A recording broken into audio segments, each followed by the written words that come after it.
After many years of mentions in the story, Varka has finally become a playable character in Genshin Impact. Because of that long wait, a lot of players expected him to have a big impact on the game's meta. However, the reality is a bit more complicated. And while some players focus only on damage comparisons, it also helps to understand how his kit actually works and how he fits into the current state of the game. Because once we look at his mechanics, teams, and overall performance, we get a clearer picture of where Varka stands right now.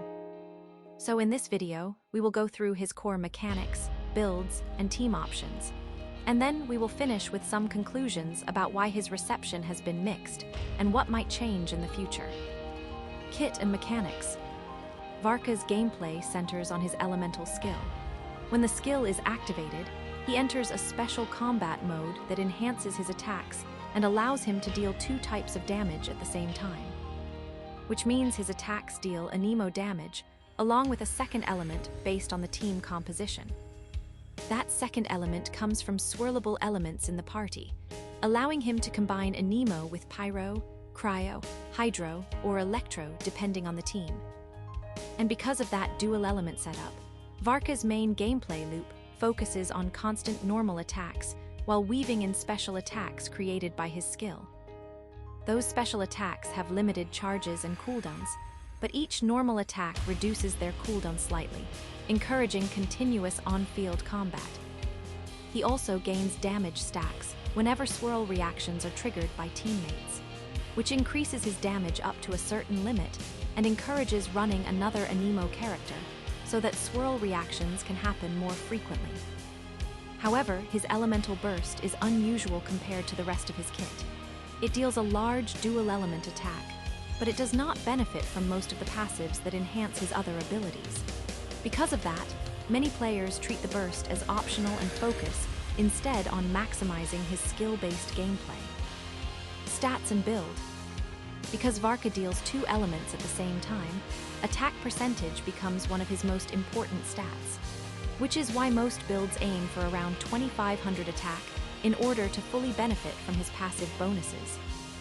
And once that threshold is reached, both his anemo damage and his secondary elemental damage gain additional scaling, which makes attack stacking especially valuable compared to some other DPS characters. Crit rate and crit damage remain important as usual, but the balance often depends on the artifact set being used, because some artifact sets already provide large amounts of crit rate, allowing players to focus more on attack or crit damage through substats. Weapons also play a big role here. His signature claymore is widely considered his strongest option because it provides a combination of attack bonuses, attack speed, and large damage buffs, which makes it significantly stronger than most other claymores. And while other 5-star claymores still perform well, the difference between them and his signature weapon is noticeable, which means players without that weapon may see lower damage compared to fully optimized builds. For 4-star weapons, options like Serpent Spine or craftable attack-based claymores can still work, but they often come with drawbacks such as maintaining stacks or requiring consistent healing or shielding. Artifacts. When it comes to artifact sets, Varka actually has several viable options. The most direct choice is a newer artifact set designed to provide large attack bonuses and extra crit rate after attacking, which fits his playstyle well since he spends most of his time performing normal attacks. And interestingly, some older sets remain competitive, which means players who already farmed those domains might already have usable pieces without needing to farm a completely new set. Because his damage scales heavily with attack, many builds use attack percentage on multiple artifact slots. However, there is one exception. If the team already provides large attack buffs, especially through characters like Bennett, elemental damage goblets can sometimes outperform attack goblets, which shows that his artifact choices can change depending on the team composition supporting him. Teams. Varka's teams revolve around swirl reactions and elemental synergy, which means he usually wants at least one other anemo teammate and a swirlable element such as pyro or cryo. one commonly discussed team uses Durin, Venti, and Bennett alongside Varka. Because Durin provides additional damage and resistance reduction, Venti enables strong swirl reactions and grouping, and Bennett provides large attack buffs. However, even though this team looks strong on paper, the rotation can feel awkward in practice, because Venti's burst timing and Bennett's buff duration can conflict depending on the order they are used.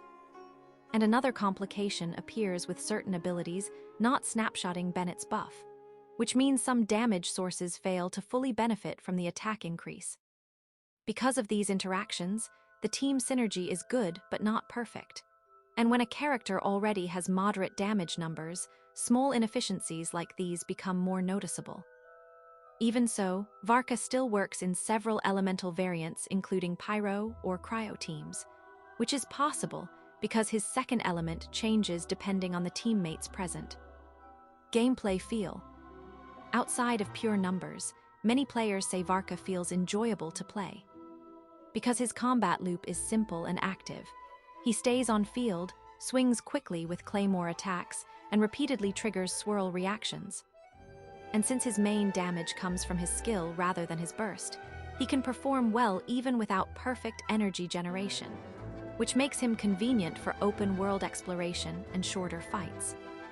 He also has some unique traits, like an unusual mobility style when using his skill, which makes his movement feel different from many other Claymore characters. So even though his performance in the highest difficulty content may not stand out, his gameplay itself is still considered fun by many players. Meta context.